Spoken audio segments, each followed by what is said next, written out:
Hey everyone! Welcome to, I think, what's probably going to be one of the first Hangouts that we've had this year. So welcome to everybody. I hope you are having a good afternoon, evening, morning, wherever you are in the world. There are lots of people watching this show all over the world. We've been so busy with CES that we haven't actually had much in the way of Hangouts. And I know that several people have reached out and said, hey, we really like the Hangouts. It's a really good way of talking to you and getting your opinion on stuff in real time. So this year, one of the things we're going to do is we're going to try and have essentially a few more Hangouts. We're also going to do Hangouts on the Transport Evolved Take Two channel, which is the second channel that we do. And the reason for that, and the reason for having this channel, having a Hangout on this channel, is that I'm hoping this Hangout is going to be quite generally aimed towards our mainstream audience. We'll have a few more informal Hangouts on the other channel. One of the things we're going to try and do is to live stream our studio upgrade when it happens. There is a server upgrade in the works. Essentially, our server's not fast enough anymore for all of the content because we're switching to 4K slowly over the next couple of months, and our server is no longer powerful enough to keep up with all the content. So we're switching to a 4K server. We're also going to be having a little bit of a funding drive because we need to raise a couple of grand to make that happen. So if you want to help out in a Hangout and you want to send us some money, feel free. We'll give you a shout out and a hi. So the purpose of today's video is to talk about some of the challenges and some of the things I think we need to look out for in the electric car world this year. And there are some really interesting things that are coming down the pipeline that I think are going to change the way that we view electric cars. And also, I think there's going to be some pretty big shakeups in terms of the status quo in the electric car world. Hello, everybody watching in the chat room. I'm going to keep reading the comments because it's a live chat and I want you all to be part of this. It's late in the UK. I was just about to go to bed. I'm sorry. Yeah. Are you going to Revolution 19 or the Nordic Summit 2019? I do not know about either of them. And so if you send me some information, we will see. Hello from Montreal in an ice storm. Just about to pull my wife's leaf from a bad position. All are fine. I'm very glad to hear it. Stay safe. The Nissan Leaf's a great car, but it's in the winter, any car can be a victim to bad weather.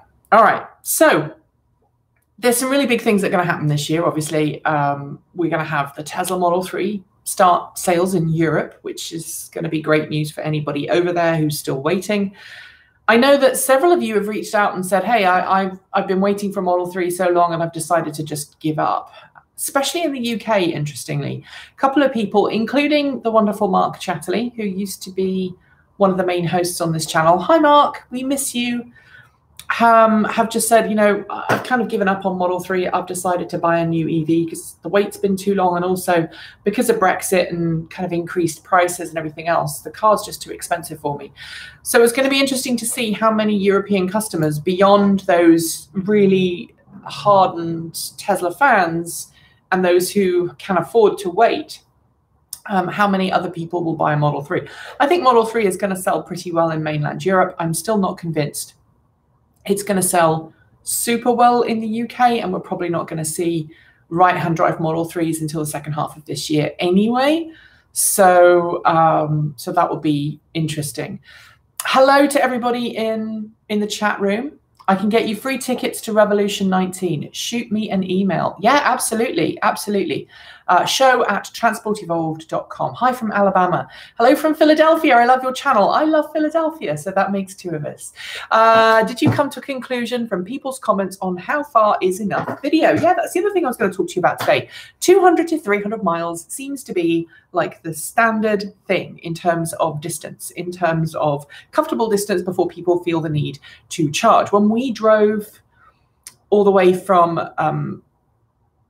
Las Vegas back to Portland, we basically went from Las Vegas to Reno and then from Reno back to Portland. So we split it up into 2 days. We didn't really get range anxiety, did we, Erin? Huh? We didn't get range anxiety on our trip, did we? I did. Oh, she did. There you go. That's because I don't drive EVs very often. I know Kate and I didn't. So there we go. So how does Brexit change Tesla sales? Well, so because of Brexit, there are some concerns about the British economy. And a lot of people are worried about what that's going to mean long term. And because of that, I think we are going to see some people not buying Model 3s until they know that things have calmed down a little bit. So I design aircraft for Airbus in the UK. We should have a chat about the electric aircraft we're developing. Absolutely. Yeah, fantastic. I used to know somebody who worked at a related company who was working on electric planes as well. So we really do need to do that. Maybe when I'm in the UK for Fully Charged Live. Hello, Kate, in the chat room. Kate Walton Elliott with a little wrench, a little spanner there.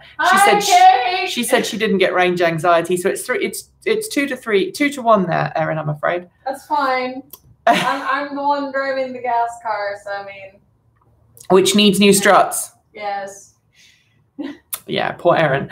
All right, so hello from Portugal. Any recent news on the I-Pace range? No, not yet, really.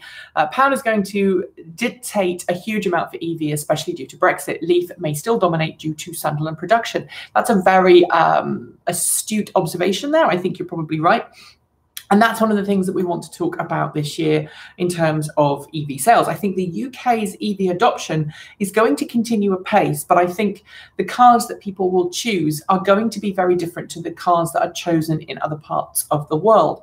I think the Kona Electric is going to be still quite difficult to get hold of in the UK. I think it's going to be difficult to get hold of in other parts of the world. I have actually got a Kona Electric requested for review, so hopefully we'll be reviewing a Kona Electric and an Niro very soon whenever they arrive on the press fleet. Now, how press fleets work in the United States is that unlike the UK, where the press fleets are normally operated by the car company in question, the press fleets here are operated by independent companies who contract out, who the automakers contract out to do all of the press fleet stuff.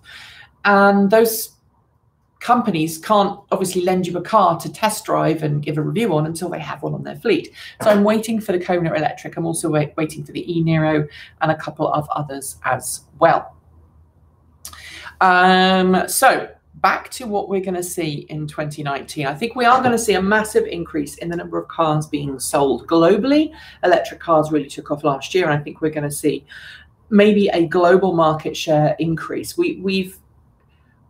We've got to a point now, I think, where we're going to see maybe a doubling over last year's sales this year. I would like to see that globally.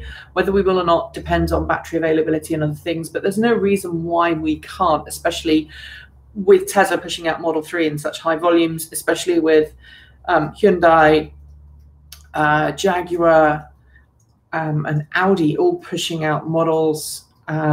I think the Audi e-tron is going to be really, really important this year because it's going to be the first challenger, I think, in a lot of markets to what Tesla is offering.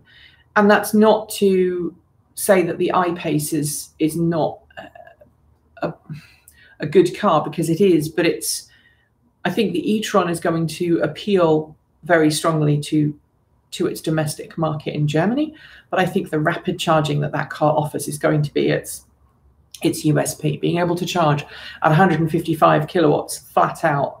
There was a video or an article recently that I actually read that was talking about how the Audi e-tron can charge at 155 kilowatts almost all the way through its charge cycle, which is fantastic, phenomenal news. So that's going to be interesting to see. Hello, tried the e-Niro for 30 minutes. So much fun in icy Stockholm. I'm very, very, very jealous there. I dropped in the Tesla store today and asked about Model 3 delivery times, and they talked inventory and immediate to less than a week around the US. In the USA, the demand is ways off. Yeah, I mean, it's an interesting thing. Tesla is now pushing so many Model 3s out that you can get a Model 3 pretty quickly as long as you're not waiting for that entry-level model. And Tesla is really pushing, I think, for people to buy the more expensive models. it's not making a profit yet. And I think this is another big story we're going to see this year. I think Tesla's going to have a really hard year. I think it's not out of the woods yet. I want Tesla to succeed. I really do want Tesla to succeed. But I also think that we're going to see a really challenging year for the brand and for the company, primarily because of service. I have been keeping an eye on YouTube lately, and there's been an increase in people complaining about Tesla service experience. It is a premium product. And when you are selling a premium product, or you are aiming a product at a premium marketplace, because some people will dispute that the Model 3 is a premium product. I think it probably is, but some people would dispute it. But if you are selling a product, and you're aiming it at a premium marketplace, then you need the whole total ownership experience to be premium too. That's not to say other premium brands get it right, because many of them don't. But I think that's going to be one of the challenges for Tesla this year. All right. I was thinking about getting a Rivian on my work truck. I need to be able to pull a 2.5-ton trailer 260 miles in one charge. Now, you see, the Rivian is not designed as a work truck, and so I think that's something else we're going to see this year. Actually, we're going to see work pickups hit the marketplace, not necessarily actually enter production, but be unveiled or be talked about. We know that Ford is working on an F-150. We know GM has pretty much said it's working on an electric pickup truck too. And of course, we've also got the Bollinger B1, B2, and we've also got Rivian, and we've also got, I forgot the name of it. I want to say Alta Motors, but that's the motorcycle company. What is that name of that other pickup truck company? The name has escaped me. Begins with A. Somebody help me. Atlas. Thank you. Atlas. Yeah. Atlas trucks, I hope, will start showing their vehicle this year. We do have the Workhorse, but the Workhorse is limited production. And I don't anticipate that Workhorse will actually expand hugely at the moment. But the Atlas XT or Atlas is a vehicle that I like the look of, and I want to do a feature on it at some point.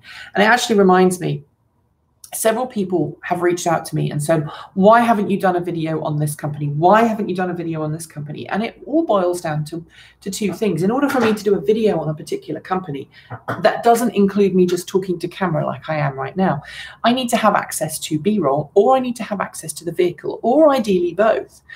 And when you have access to B-roll, when you have access to the vehicle, then the videos that you produce are a lot more informative and a lot more entertaining than when you're just standing in front of a camera talking. So we'll have to see what's happening. So to recap so far, this year, I think we're going to see some more challenges for Tesla, mainly in the service sector. We're going to see some real challenges on the premium marketplace either come to market or be ready to come to market. And I think we're also going to see a rise in more mainstream models. The one thing I don't think we're going to see this year, and I think we desperately do need to see, and if I do see it, I'm going to be so pleased, is the rise in more affordable models. So far, we are so obsessed with range. We are so obsessed with range and performance, even in mainstream electric cars, that we're forgetting the really big thing for most people, which is cost. And it's very easy to go around and say, well, an electric car is far cheaper to own in the long run, but that assumes that the person who was buying the car or leasing the car can actually make that initial investment at the start. And many, many people just can't afford that, making that initial down payment, putting down that initial amount of money to buy the car. Yes, it rewards you in the long term, but not everybody can do that. And I think we need to see more cars coming to market this year. I don't think we're going to. I think it's going to be another 2 years. But I want to see more affordable electric cars come to market with, 100 to 150 mile range. And it brings me to Nissan, because I think Nissan made a really stupid decision with its battery management. I've been very vocal about it. I've talked to Nissan people and told them they know how I feel about this. And one of the reasons why I've got a great deal of respect for Nissan as a company is because, I can tell them, as can other journalists, what we really think about the company. And yet it still allows us to go to launch events. It still asks us to give us our opinion on the cars. And there's a trend in the automotive world and in the world in general away from traditional journalistic types, and towards influencers, people that are paid and contracts that are laid out so that people don't say negative things about a company. And I want to reiterate here, I know we're going down a bit of a rat hole, but I want to reiterate here that we will never sign an influencer contract that states that, you know, we have to give unique coverage to one company and we can't cover other companies in a certain time frame, that we are going to agree that you know, the company gets to see what we're going to say before we air it, or anything like that. We're just not going to do it. It's just not going to happen. All right. Do we trust Volkswagen? I think this is the year that I hope that people in the electric car world start to realize that how they view the world and how your average car buyer views the world is very different. I honestly don't think that your average consumer really cares a huge amount about Dieselgate, about GM crushing the EV1, about any of these other things that have happened in the past. They are living in the moment, and they are living based on their budget, what they can afford and what they need. And if there is a company that they know that is offering what they need at a price they can afford, they are more likely to go for it. And one of my biggest regrets of the last, probably the last decade, is the reaction, kind of the rot that has spread into electric car advocacy and electric car fans that is unwilling to acknowledge that companies can move forwards. And I think we all need to start doing that more. And I hope this year is the year that we start to see it. Now back to, do we trust Volkswagen? Volkswagen, GM, all these other major automakers are bringing electric cars to market. Full stop, end of story. A lot of the challenges that face those companies are being caused by them not having the money to just drop what they're doing and then go straight electric, or not wanting to because of fears that their customers will rebel or whatever. There are lots of these market forces behind the scenes that have to be taken into consideration. As someone was saying, I heard someone talking this morning on the radio about Mary Barra and about the fact, you know, that GM is closing these factories. GM has a duty to its shareholders, just like Tesla does. The difference is that Tesla shareholders are buying into Tesla very often because they want to support the company that's doing the thing that is seen to be making the world a better place, but also obviously to help the company make money. And, you know, GM stopped producing some of those cars, including the Volt, because it couldn't see a future for those models and it knew it wasn't making enough money on them. So it's repivoting and focusing towards mobility, shared mobility, autonomous, and electric in GM's case. GM is committed to going electric. Other companies are looking towards electrified, which might include hydrogen fuel cell. GM is also working on hydrogen fuel cell. A lot of these other companies are. So, you know, so Tesla has a first mover advantage. Yes, says Thomas, but that's not really important. It's the culture and values that will keep them ahead. Yeah, to be honest, the win for Tesla, it's not its cars, it's their culture. But is it the culture or is it the myth? That's something maybe I want to talk about in a future hangout, a future weekend pondering. Is Tesla where it is because of the myth of Tesla? The myth of how it came into being, the challenges behind it, and what the company is viewed as by people who want the brand to succeed, as opposed to people who are maybe looking at it from a slightly more objective standpoint. I'm trying to be tactful here. It is an image thing. All right, Kate says, I think I'd have more difficulty trusting Toyota with EVs than GM. 2 Toyota EVs out there with terrible to no support. It's true. And, you know, Volkswagen and these other companies are pivoting because they have to, but also because they understand that there's money to be made, and which comes back to the shareholder thing, right? If you are running a company, your duty as the head of that company is to ensure that the company makes choices which are good for shareholders, and electric vehicles are being adopted and Tesla's doing really well and these other companies are coming on board. You are going to go that way too, because it's going to help you in the future. You know, Transport Evolved. I mean, okay. Let's go back, all right? I'm going to make this about me for a second. When Transport Evolved first started, it was a podcast, okay? It was a podcast run by me at the weekend for fun. I had people on, we talked about EVs, and it was very much an enthusiast-driven thing. I was working by that point, I was working part-time as a teacher, but I was also working part-time as a journalist for a couple of outlets. And as time has progressed, we've switched from a podcast to a news show and a news site where we were, you know, I was writing 2 or 3 articles a day and I was producing 1 video a week.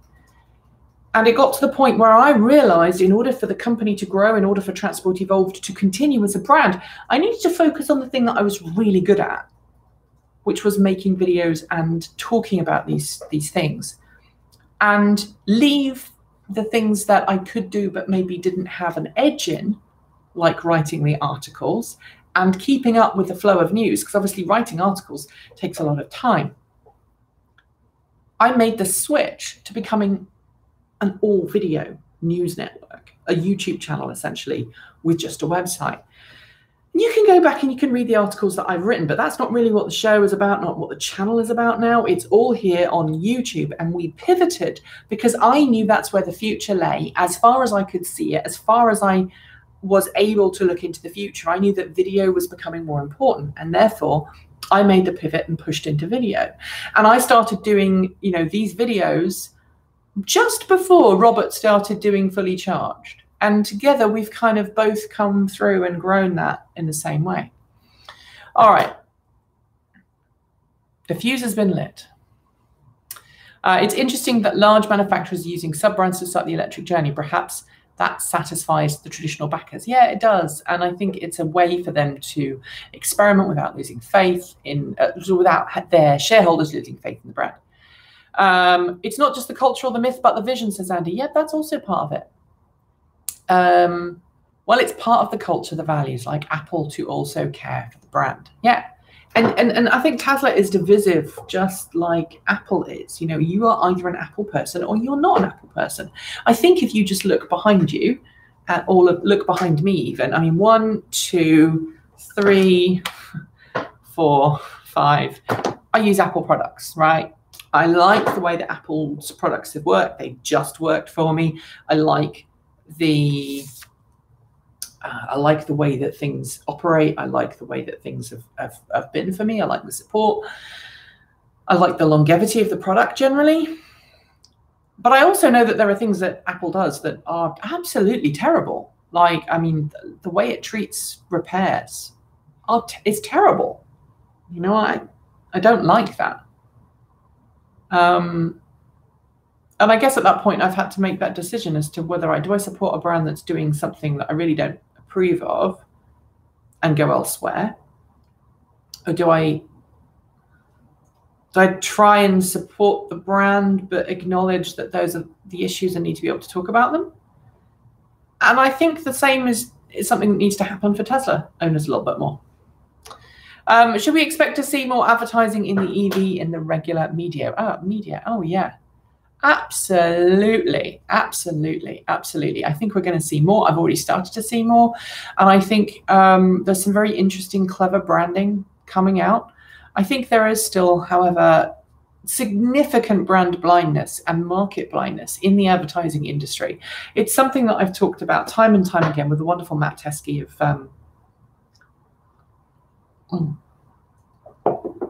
Chargeway, because There is a brand blindness in the way that these things are working. If Kia can sell the new Soul under 20,000 in the US this year, they will destroy Tesla in overall sales. Do EVs need advertising? They're already supply constraints. Oh, okay. I think they do need advertising. I think they need advertising very carefully. I think a lot of buyers will be put off if you tell them that this is an eco-friendly, happy place to be with rainbows and, you know, butterflies and bird pretties. Was that a snigger there, Erin? Yeah. She just sniggered at what I was saying. Because there is a commercial like that. There is. Yeah, there is. I don't think it was an EV, but I think it was a y'all know the Lorax, the movie they did a while ago. You know, how bad can I be? They did like a whole. It's very ironic because they had a advertising campaign where the Lorax would certify something. It's truffle tree approved or something like that. And they had, I forgot what company it was. It was one of the car companies. Was it Toyota? Maybe. I don't remember. Saying Toyota. But it was a truffle tree approved car that was more eco-friendly and stuff, you know, which is a bit ironic in my eyes because it's you know, an eco-focused, you know, little critter about, you know, you should stop cutting down trees, and he's advertising a car, so. Yeah. But that commercial is terrible. If you haven't seen it, you should look it up. It's like a nightmare. We should. There have been some really terrible. I mean, we actually did a video recently about bad EV ads. It's on our channel, like a playlist. So everyone go watch. I'll have to do a part 2 sometime. Apparently, somebody says they love you. What? Thank you. Yeah. She'll be blushing in the background. There you go. What do I think? Oh, apparently it was a Mazda. Was it? Okay. Yes. Yeah. There we go, says Bob. It was a Mazda commercial. All right. Initially, when the EVs are not good enough, the integrator wins, Tesla. And someone says, I love what Musk has done with the determination to succeed, but we should avoid tribalism. EV manufacturers are all on the same side against our common enemy, fossils. I don't think I'm against fossils. I like fossils. I think you mean fossil fuels, so that's good. I think, though, we need to get to a point where ads don't mention that the car is electric, as someone just said, Nick just said. We need to have, and I think that's going to be something we're going to see more in this year as well. Back to our list of what we can expect this year, I think we're going to start to see charging issues. I don't want to talk about the negatives, but I think we are going to start seeing charging issues.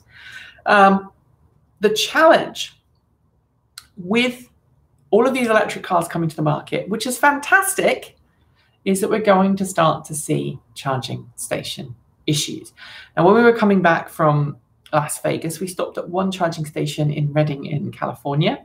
And I think while we were there were a total of 5 other cars worth of people coming in, trying to charge a charging station that effectively only had one outlet. And I think the infrastructure is not being put in at a speed that is comparable to the growth of electric vehicles, especially in markets where electric vehicles are really popular, but also in areas where electric vehicles are maybe not so popular. And you'll start to see people buying cars and then getting frustrated because their charging networks are not being supported. And at the end of the day, again, your average consumer doesn't really care. I hate to say it. Your average consumer doesn't really care about the fact that the car is electric. They might care that it uses less fuel. They might care that it's better for the planet. They might care that it costs them less to run. But as soon as you make them inconvenienced in any way, shape, or form, they will be tempted to go back. And I've met several people in the last couple of months who owned an electric vehicle and then sold it because the charging infrastructure did not meet their needs. Not because the car didn't meet their needs, but because the charging infrastructure didn't meet their needs. Either because they had someone with them who, you know, they needed to make a regular trip and the charging network wasn't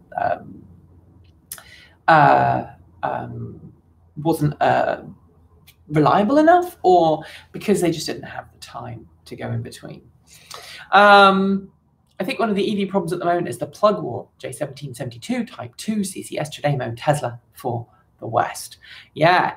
I think that we are going to see, I think CCS is going to start really taking off as the plug of choice in most of the world. Obviously in Japan, CHAdeMO is still kind of king. But I think, you know, tied in with this whole charging network idea, we need to see smarter models for both charging and long distance travel. And so maybe what we need to start seeing from automakers is more transportation solutions for people who need to do the occasional long distance trip. And I don't know what that is. Smart Charge America installed 6,820 EVSEs across the country. The problem is that OEMs are trying to develop stations at the lowest cost problem. They need to bulletproof these stations. The large car companies have baggage of dealerships, says David. That's also true. Hello, David. Is this David who bought my old Leaf? I'm just saying hi. I think it might be the David who bought my old Nissan Leaf. I hope your new Nissan Leaf is doing well. Will Tesla survive the competition from the big car companies? I think because of its energy, the thing to remember is that Tesla is future-proofing itself, not because of its car sales, but because of its energy sales, the solar panels, the battery packs, and now the large commercial vehicles. If Tesla can bring the Semi to market at a decent price point, and it can make them in large enough numbers and sell enough of them to customers, mainly large corporate entities who want to drive electric for the image that will give them, then I think Tesla will be able to make a significant amount of money. Will it turn a profit? Who can say? Will Tesla be able to keep up in the automotive world? Honestly, I don't know. I think it might struggle against some of the other car companies that are coming out with EVs, at least when it comes to the more staid customers. You have to remember that people who are buying electric cars at the moment, or people who bought Teslas early on, are people who were already open to the idea of something new, who were already open to the idea of driving an electric car, who were already open to that way of living. People who will now start to buy electric cars are people who either do not want to change the way that things currently work for them, or are more than willing to go with whatever they're told is the most appropriate solution, which if they're used to a traditional dealership model, may be traditional dealerships.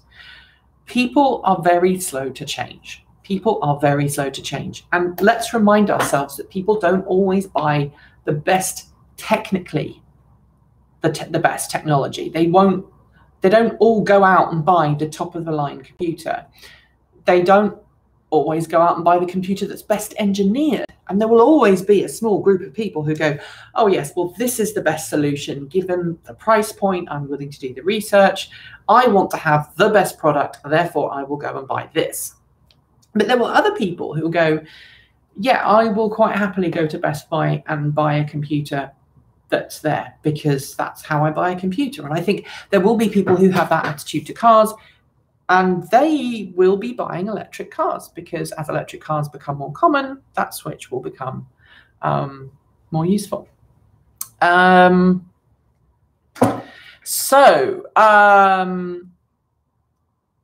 week stay in an airport parking lot with frigid temperatures is my big deal. I don't understand. Just leaving your car parked? I mean, I don't know what happens there. All right, so back to my list. I think this is the year we're also going to see a second EV from General Motors. I think we're going to see that SUV, that compact SUV, come online from GM this year. I also think we're going to see a second electric vehicle certainly be unveiled in Geneva from Audi. I think we're going to see that second EV from Mercedes-Benz as well. I think we're going to see an electric Clio this year from Renault. I think we're also going to see the first new electric models from Opel Vauxhall, so from the PSA group. So we'll see where that goes as well. he's probably talking about long trips away from home. Not all of us want to rent a car every time we leave the city. And that's kind of the challenge. Depending on where you live in the world, depends on how you view traveling and how you view getting around. Now, in Europe, many Europeans think nothing of getting on a train. Like if they've got a business trip to do at the other end of the country, they'll get on a train because the trains are fast, they're convenient, they're reliable. You can get work done. You don't have to wait for security. Mm-hmm. And, you know, multimodal transportation is going to really take off this year. I think that's the other prediction that I'm going to make. Multimodal transportation is really going to take off. And we're going to see a lot of car companies, especially German ones, work to integrate mobility solutions. So we're going to see electric car owners, the charging stations will be booked automatically so that when they arrive, they've got a charging station, and it'll be a slow one. Well, it doesn't have to be a fast one. It can be a slow one. Park their car up, and maybe based on the person's calendar, maybe the system will figure out whether you're going to need a fast charger or a slow charger. It will pay for the train ticket for you, so you don't have to, you know, worry about that. It will pay for a last mile at the other end, and I think that is what we're going to see. Vampire drain, says Gary. Yes, well, that's a Tesla problem mainly, right? I mean, I don't want to, you know, be mean, but it seems that vampire drain is more of a challenge for Tesla owners than it is for anyone else. Lots of trains and subways, yeah. One of the things I don't get mentioned is that most large manufacturers can easily finance to sweeten the deal. It's true, but again, at the end of the day, no business is built, certainly not in the automotive world. Car companies are not built to pick a solution that will be best in the long term. They're there to make money.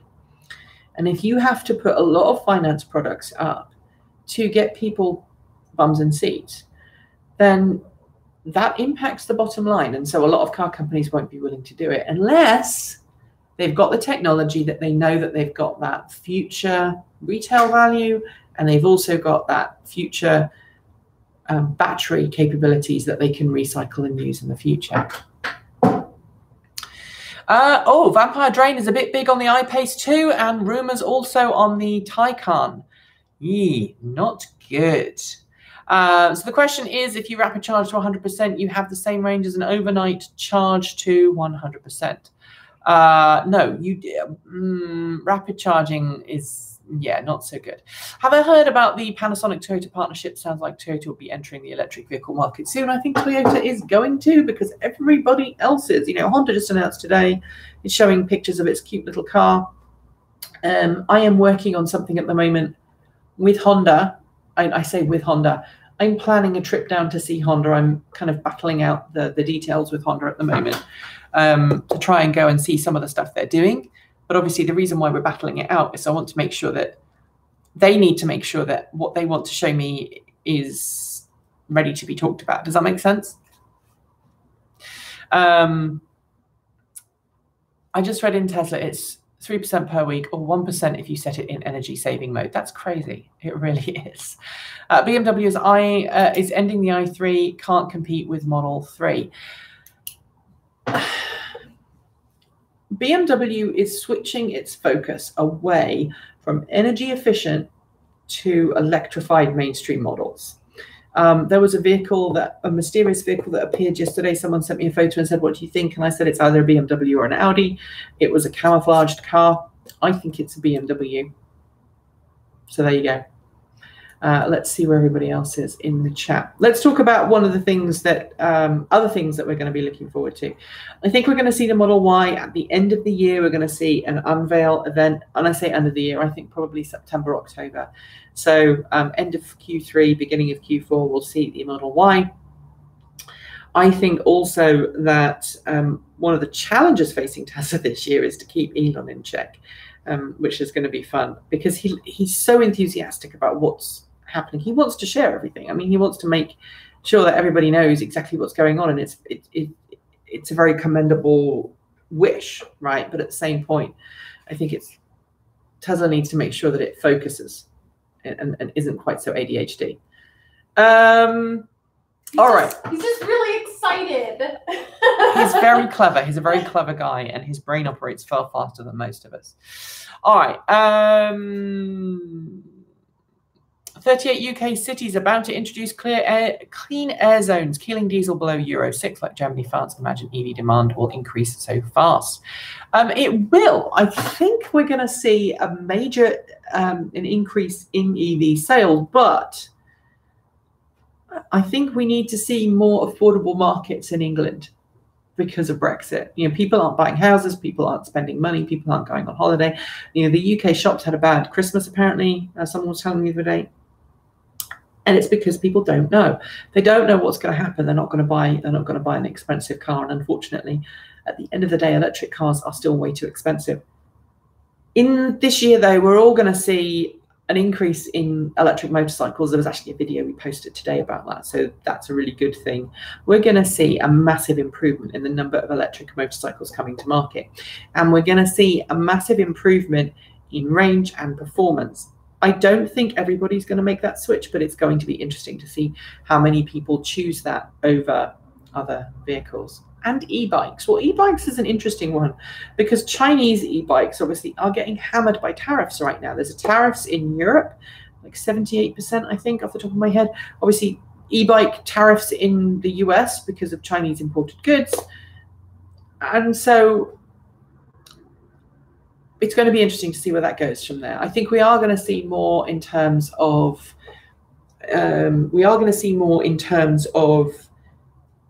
micro mobility and scooter share schemes, because they're great, because again, they work because the investors in those are looking at a long-term picture, so they're willing to invest a large amount of money to get a slow return rather than, you know, a traditional we need to make money now.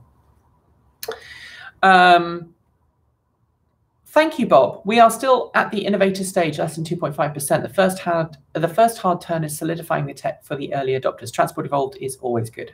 Thank you very much. I do like that. And by the way, if anybody else wishes to enter into the chat window and wants to make a donation so that you get a little yellow thing, and then I see you far more easily in my chat window, that will help, because we are raising money at the moment for a new server for the Transport Evolved studio.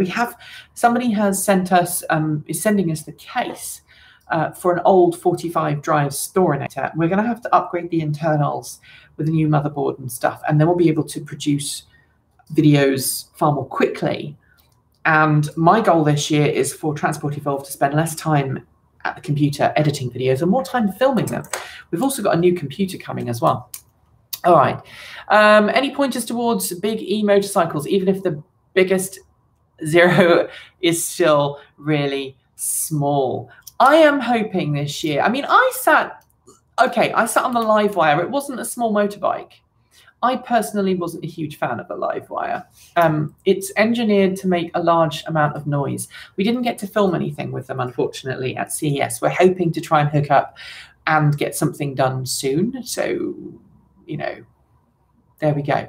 But I'm very keen to see what Lightning does, and I'm talking to Lightning, and hopefully they'll fix me up with a review bike when I have one. I'm also hoping to get onto the Energica SA9 this year. I've been waiting now for a whole year. Energica, send me a bike. But basically what happened is we had a review set up for like June last year, and then something happened in my personal life, which meant that I couldn't have the bike, and we had to reschedule it, and then we never actually managed to find a date that worked for everyone, which is kind of sucky, really, but there we go. Something I'm looking forward to is electric car conversions. It's an up-and-coming car culture, and I'm excited to see people's creativity in these new technologies. What we need to see, though, is we need to see car conversions that are affordable and easy for people to use, and we need to start seeing more kits.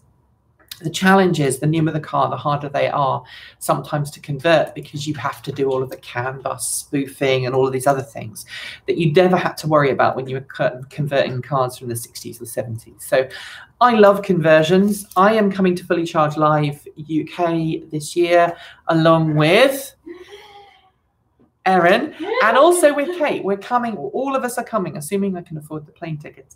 Everyone is coming to Fully Charged Live, so hopefully we'll be able to do some stuff there with conversions. There is going to be some cool conversion stuff there, I have been told.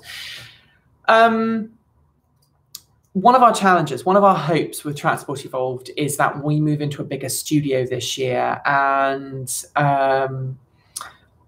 we are hoping that we can find somewhere with a grade door, so we can actually open the door and then get a car in and maybe have a little workshop zone. So that's something that we're going to do. And I've said to Kate, we need to get her Morris Minor in there and convert it to electric. There we go. I built my own 1.5 kilowatt e-bike 3 years ago from bits. I love it to bits. Laws must be updated because they can be a huge part of the solution. Yeah, and that's the challenge. You know, in Europe, you've got this 250 watt maximum power output for pedelecs, which just wouldn't work here. I mean, I'm trying to find an electric bike company to work with on a project that we're trying to do over the next quarter. And part of it would involve me commuting fairly regularly on an electric bicycle. But there is a 1,000-foot hill between me and my house that we would have to climb, and a 250-watt motor is not, you know, necessarily a good thing. Oh, there's a wee woo fox just helloed. Hello, wee woo fox. There we go. Wee woo. Recumbent PDX. Yeah, I need to talk to them as well. Are you coming to Fully Charged Live US in Austin, Texas? I'd love for you to come see us. I really hope so. I need to raise money to do that. People are asking, you know, why are you raising so much money? Because, you know, we have to do things right. I've got an employee now. I've actually got multiple people that work for me now. And you know, saving up to pay taxes and making sure you can afford all the technology and all the computer tech and everything else. This is a full-time job, not like a part-time thing for us anymore. So, you know, there we go. I'm just trying to go back. Unless it's a daily driver, conversions are too expensive to be practical. Yeah, maybe. Yay, so excited for all the things you're doing, says Marcos. Thank you. I've already answered that one. I'm hoping to ride back to the UK from Budapest for Fully Charged Live on it and charged by 400 watts of solar panels, also to be homemade. That sounds fantastic, said Andy. Great. Silverstone and Austin, I'm hoping to be at both of them. Do bikes have regenerative braking? Electric motorcycles very often do now. They never used to. Most of them do now or have some form of it. I've even ridden electric bicycles. So Bionics used to do one with regenerative braking, and I think they still do. Michael says, I'm a Harley rider. I think it's infantile to want your electric motorcycle to be noisy. I won't buy one because of this stupidity. It's not a stupid huge amount of noise. Kate is in the chat room, so maybe she can help me out here. The noise, it's like this quasi jet fighter noise, and it's basically the noise from the motor and the belt. The belt is quite noisy, and therefore it's creating a lot of noise to help you know that the bike is there. It's kind of a whine. Yeah, it is kind of a whine. Someone was asking about the server. So the current server that we've got is this one right there. Well, that's a microphone stand, but that one right there. It's got a Gigabyte Z77X UP5TH motherboard in there. Didn't think I was going to remember that. With an i7 4770K processor, 32 gigabytes of RAM. It's got a 10 gigabit network card. It's got 93 terabytes of storage right now, of which about 68 terabytes has now been used up, 69 terabytes.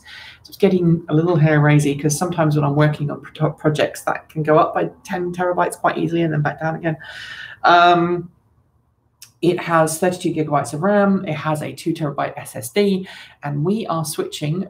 It runs Unraid, and we are switching to a 45 drives based storage pod, which we're going to update to use a 45 drive server. We need to raise about $500 for the motherboard, and then another $500 for the processor, and another $600 for the RAM.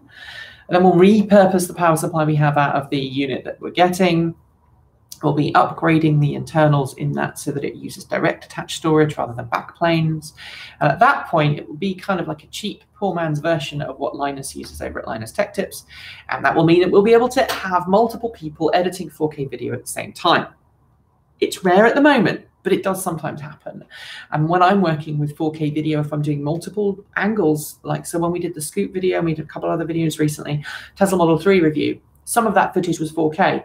And when working with that 4K video, we were just getting bogged down, even though we have a 10 gig network connection back to the server.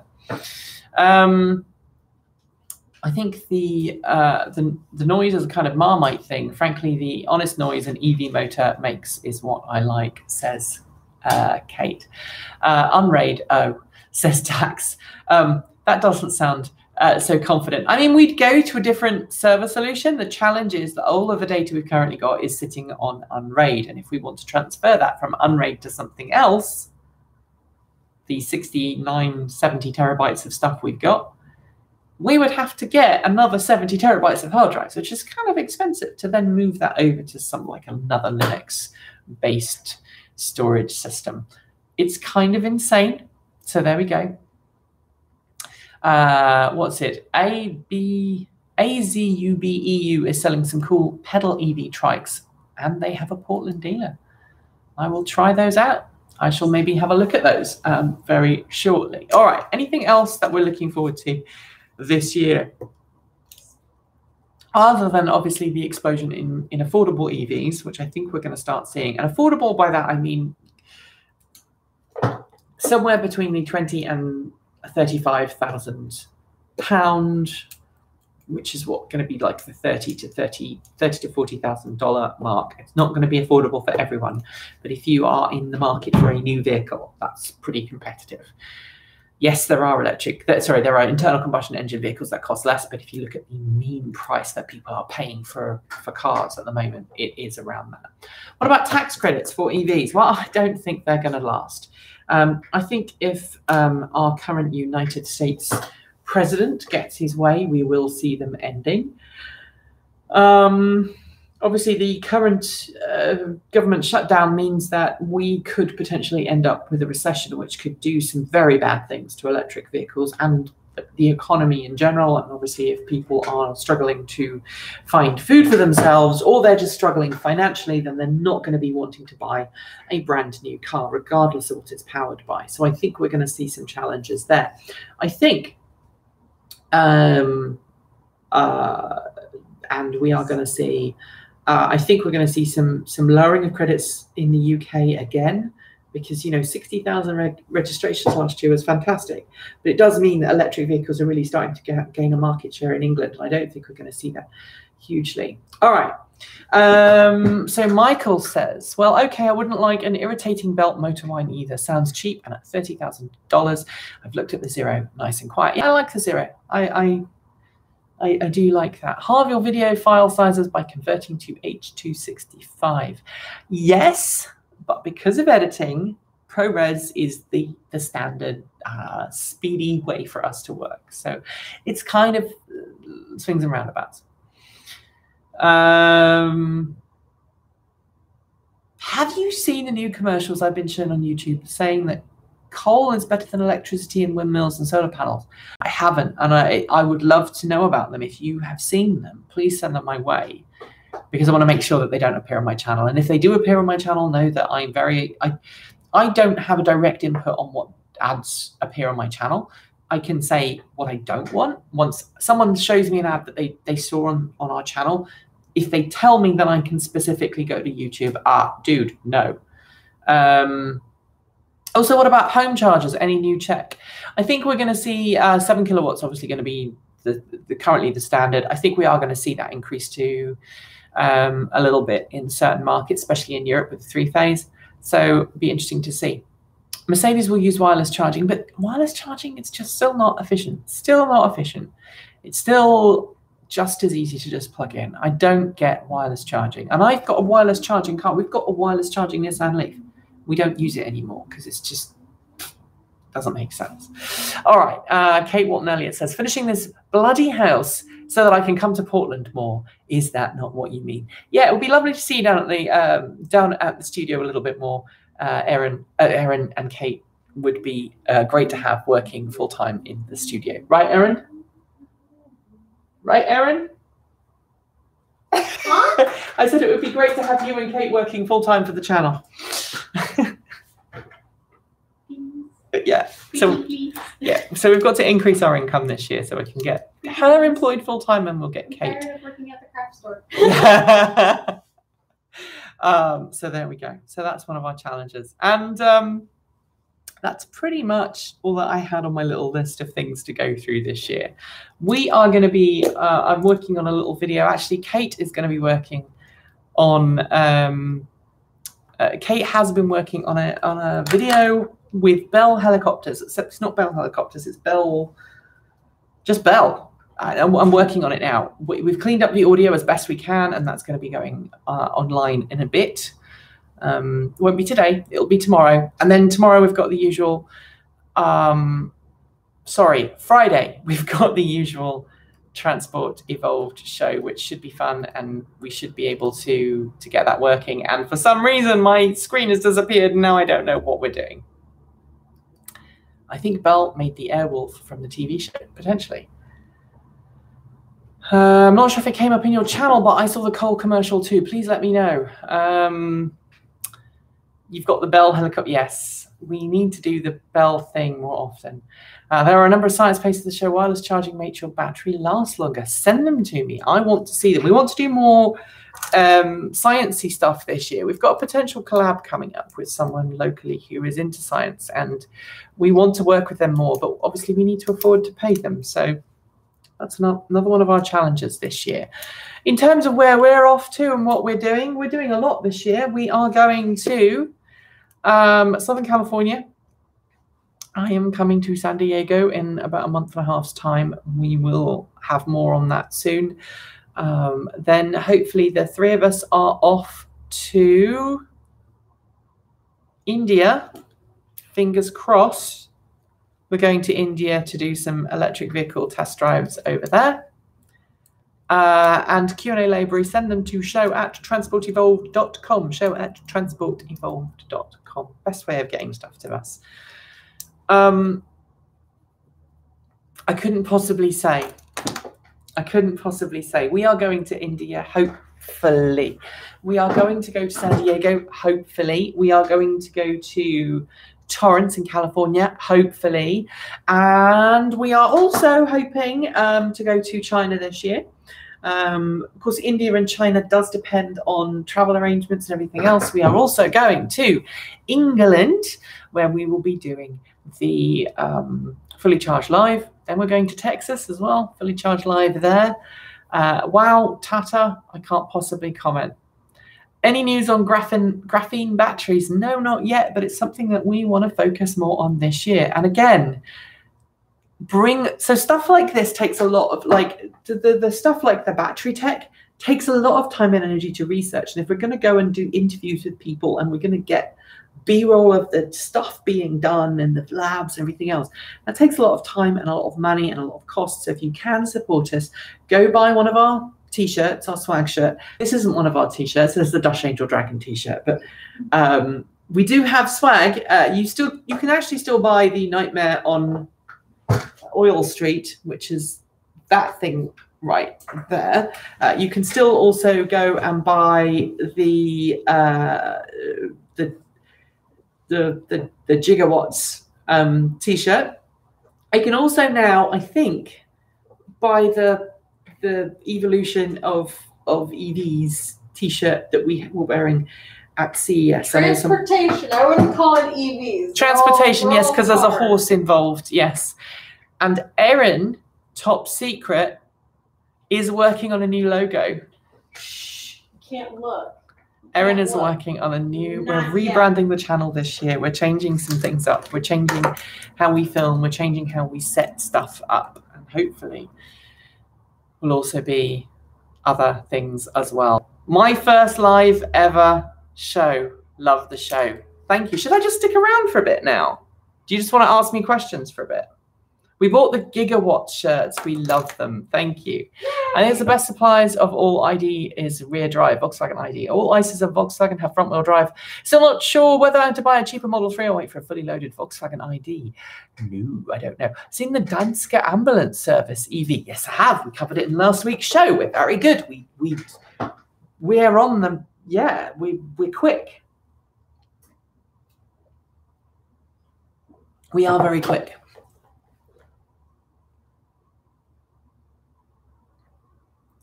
SK Innovation, a Korean EV battery maker, is making a gigafactory near Atlanta next year, starting $2 billion investment with potential for expansion later. That's massive. That's big. That's a big factory. Yeah, that is a big factory. My prediction: graphene batteries will come 1 week before we have fusion power. Oh dear. What size battery pack do you think Tesla has up their sleeves when they introduce the 21700s into the Model S and X packs? I don't know. I think that Tesla's kind of reached the sensible point already. I don't think we're going to see more. What do you think that the Chevy Bolt will get all-wheel drive in 2020? Will it? Yeah, I think it will. Or if it doesn't, it will get something else. I'm trying to copy this. I'm trying to copy this thing. Copy link address. And then I'm going to go over here and I'm going to put this over here so I can look at it later. I think this is the Cole video. So I'm going to make sure that the volume is turned down. Here's something you need to know about Mars. Okay, I don't know if that's the right video or not, but anyway. Are you reading my comment? Yes, I am reading your comment. Thank you. Electric Peugeot 208 will have a 50 kilowatt-hour battery capacity and WLTP range of 186 miles, according to reports. A real-world range of, what, 130 miles, which is, what, 200 kilometers? No, 150 miles is 200 kilometers. So there you go. Hopefully, I'll be there. Hopefully the ID will... hopefully the ID will be sub 22,000 and to take over the world, says Chris. Sorry, autocorrect did a number on your thing there. I wonder if the Chevy Bolt ever will get adaptive cruise control. It probably will. What is the link for the Cole video? I don't think that is the Cole video, so I'm not going to share it. Wireless charging is the way forward for many applications like ambulances. That is true.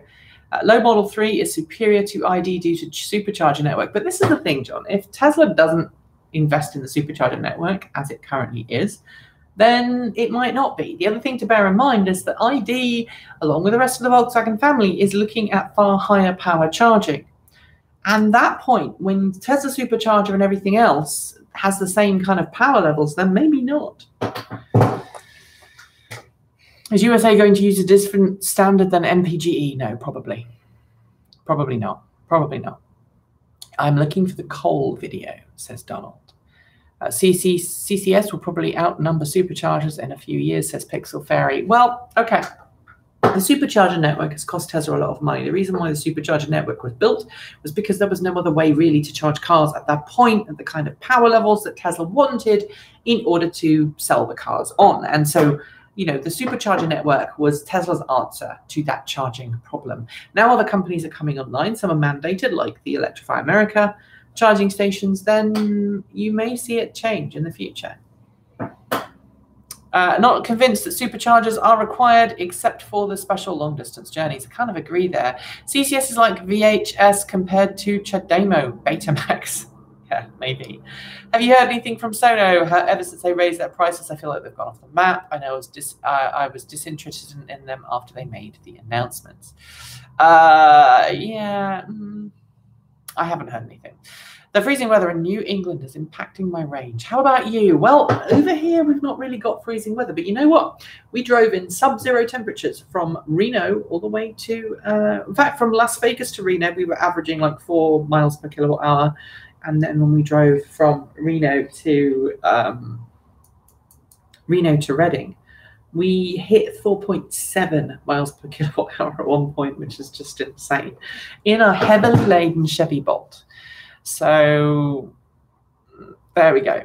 Renault has a lot of EVs. It does. It's going to be bringing some more out too. Of course, we heard today that Carlos Ghosn has been dismissed, fired, left.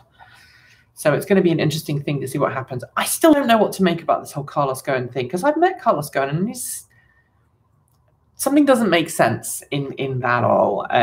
Doesn't seem like it was something that he would do. So it doesn't make sense. Just not make sense to me. There we go. Anyway, I am going to wrap this up because we've been going now for an hour. If you want to support us, please go to patreon.com/Transport Evolved. I would be very, very grateful. We are going to try and do some kind of fundraising this year to try and raise some extra money. Kate says, clearly your luggage rack improved efficiency, perhaps by lifting the rear wheels off the ground. It was a bit of a thing. We had, how far off the ground was the thing, Erin? About six inches, right? About, yeah. You can stick your foot under it. About that. Yeah. It was about 6 inches off the ground, and it scraped a couple of times. We kept, the way we would do it is we'd turn our foot sideways and kind of see, like, measure if it's changed or not. That was really scary. I was paranoid about that the entire trip, wasn't I? Yeah, her and, like, this, like, sometimes, because some of them were, like, real, like, terrible dips in the road, so you just go, like, yeah, our luggage rack is not as pristine as it was when we left. I think you have to get a new one, don't you? I think I probably do. Yeah. I'm going to see if I can get one from Thule. Well, at least getting something to raise off the ground. Yeah, that's going to be a fun one. It has been fun with everybody cool live. Thank you for those of you who do support the show through Patreon. Thank you for supporting us through Ko-fi. If you want to send us a coffee, we actually use Ko-fi money for coffee. So Ko-fi.com/Transport Evolved. It's pretty simple. And also, of course, you can go and buy stuff from our shops. We actually have two. We have a Teesprings shop and a Spreadshirt shop. So go and buy something from one of those two shops. The Teespring shop is better because that's the one with Erin's designs in it. That's the cool shop. You want to support Erin? Go and buy from that shop. Pretty please, she says. All right, guys. Well, thanks for watching. Thanks for the informal chat. I'm not going to make this a standard thing on the main channel. If you haven't already subscribed to Transport Evolved Take 2, go to Transport Evolved Take 2. Look it up on your YouTubes, and we have a channel there. That's where we're going to be doing most of these Hangouts in the future. If you are interested in helping out with our server drive, reach out to us and we'll see what we can do. Take care and keep evolving.